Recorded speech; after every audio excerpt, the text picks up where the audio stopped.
All right, so Jeanine, why are you talking to me? What happened? Oh God, what happened? It's been a rough couple of episodes. I'm talking to you because I'm, you know, first member of the jury. I'm booted from the game now. Yeah, but excited to be here and be able to unpack a little bit more about my experience. I want to talk about, I guess we'll just start with the actual vote. Were you surprised that Owen and Gabler voted you out as well, or did you kind of see that coming?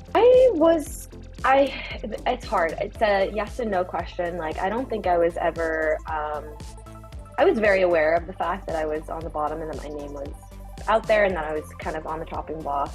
Going into Tribal, I was, again, very cognizant of the fact that it was going to be either Ryan going home, and at the same time, I did have a level of trust in Gabler and Owen to be voting together. They voted with me last time. In my mind, I didn't really see or understand a long-term path forward for them if they didn't fight for me or vote on my side. And so that's kind of what, in my gut, was okay, leading me to believe that there's a chance that they will vote with me and not against me. You and Ellie trusted Sammy, and he just kept burning you both repeatedly. When did you finally piece it together that maybe this dude was not your ally that you thought he was? You know, ironically, so he, to his credit, Sam Bam, he is such a great player in the sense that he really had us fooled. He, up until this episode, I felt like I could trust Sammy, and then the irony was that conversation that you see me, him, and Owen having, where he's like, hey, I'm at the bottom of the 7, like, this is not a good place for me. I want to work with you guys. That day was the first day where I thought, oh, I can't trust Sammy. And it was, ironically, again, the first time where he was actually wanting to work with me. And the entire season, I was, putting my eggs in his basket and wanting to work with him and trusting that I could work with him. And that just wasn't the case. Look, there was a lot of misinformation in my exit interview with Dwight last week. So oh my God. So I want to get to the bottom of last week's Tribal. Were you or were you not trying to get your idol back from Dwight during that Tribal Council? Okay, this is a great question. Because even watching it back, I was like, was I trying to get, oh my God.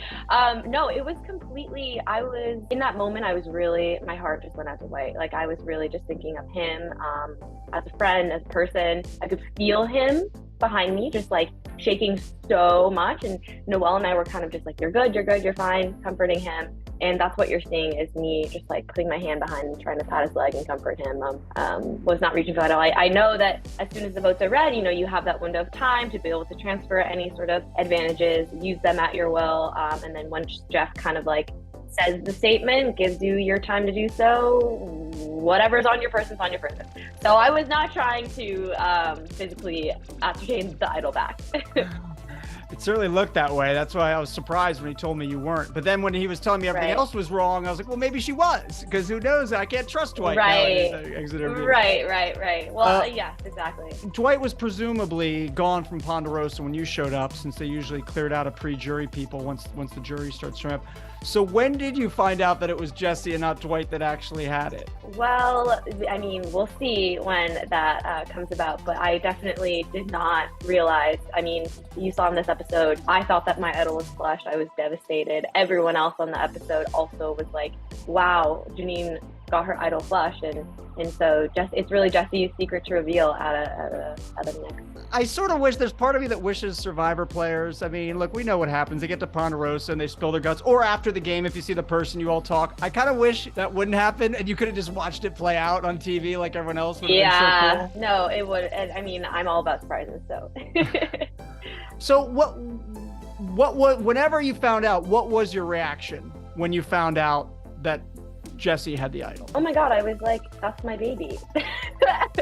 I was like, it's so, in a way, I think it's bittersweet, because it was like, I'm so bamboozled, but also like, kudos to you, just nothing but props, and also, at least it's still alive. I really thought that it had just all the work that had gone into assembling it was like down the drain, going home with Dwight. So I think those were my reactions. Yeah. So you and Dwight mentioned last week that you all had talked about the whole thing and everything. So Why would Dwight have handed it to Jesse instead of just holding on to it? What was the thought process? It had already been swapped once. Why did it get secondarily swapped? Did people think you were too close or something? So to Dwight's reasoning, it was that he was scared that it was all in an effort to preserve my idol. So it was well intentioned. So he was thinking, on one hand, he was scared that at Tribal he'd get spooked and then play it, and that would just kind of like shatter our relationship moving forward. And he didn't want to even tempt himself to do that. The second reason was that exactly, he was almost thinking, okay, wait, people could probably pick up on the fact that Jeanine and I are close. I think that the safest place to put it is Jesse's pocket. And that's why he transferred it last minute and didn't even tell me, didn't tell anyone. And yeah, so that's what happened. I mean, how many crotches has that idol been in at this point? I know. I mean, truly, I was like, I mean, it's the pinnacle of the idol hiding places, but I was like, this was not imagining it to be that way. It needs a shower. All right, can we talk about the chin? What was that? It's healed.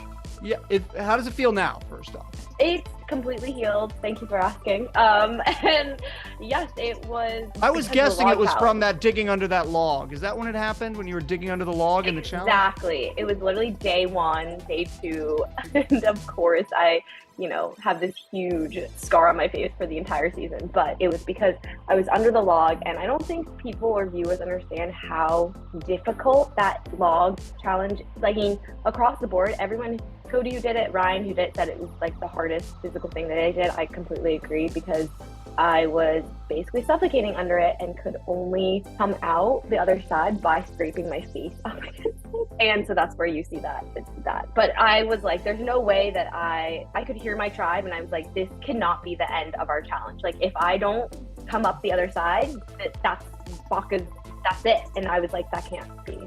So what did medical do to help you with that post-challenge? They did as much as they could. They cleaned it with iodine. They put like some antibacterial, but there's not really much out there that we're given, honestly. And it was just it was cosmetic. So it wasn't like I was ever at risk for anything serious, because they took care of the infection risk. But I just sort of realized, though, you don't have any mirrors out there. So you had no idea what it looked like. Exactly. And I think it's actually better that way. But it's funny because watching it back, my whole tribe was like, oh, it doesn't look that bad. And looking back on it, I'm like, thank you for sparing me. But also, you were completely lying to my face. Not the only thing they were lying about, Jeanine. Oh, no. Gabler kept telling everyone that Ellie went through his bag. You were actually the one who went through the bag, although you and Ellie were in cahoots. So what were you thinking as that news started going around? Like, we saw Ellie screaming, like, I need to tell people, this and that, but she doesn't want to necessarily throw you under the bus.